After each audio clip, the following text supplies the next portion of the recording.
It is usually easier to write recursive algorithms using arrays.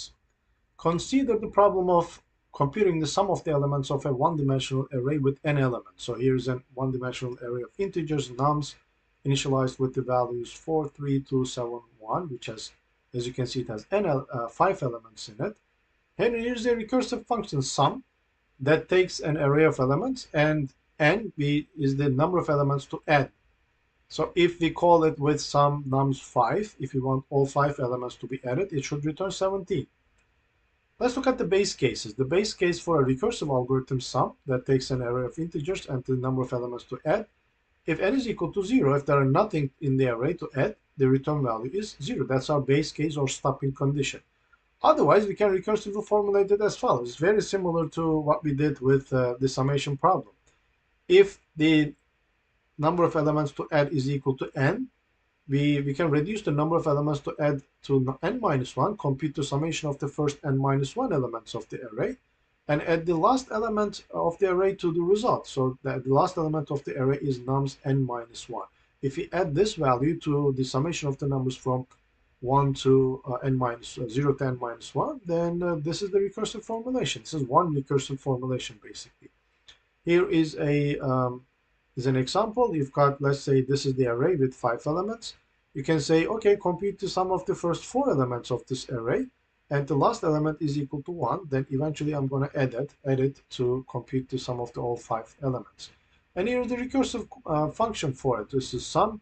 It's taking an array of numbers and a size of the array, the number of elements to add. If n is equal to 0, return 0. This is our base case or stopping condition. An array does not have any elements in it. The sum of that of an empty array is 0, obviously. And the recursive formulation, a simple recursive formulation, would be compute the sum of the first n minus 1 elements of this array and add the last element to the result. And here is a call from the main function into this recursive function. This is example 15. Let me go there. This is my example 15. This is the recursive function to add n elements of the array. Again, we can easily write this iteratively, but we are just trying to show how we can write the same code recursively. And here is a call to that recursive function.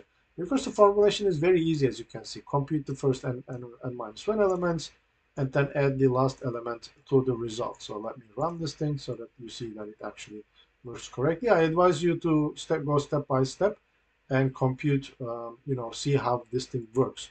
So the result is 17. Let's add them up.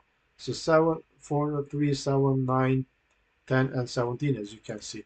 Bottom line is, it is quite easy to write recursive algorithms with arrays.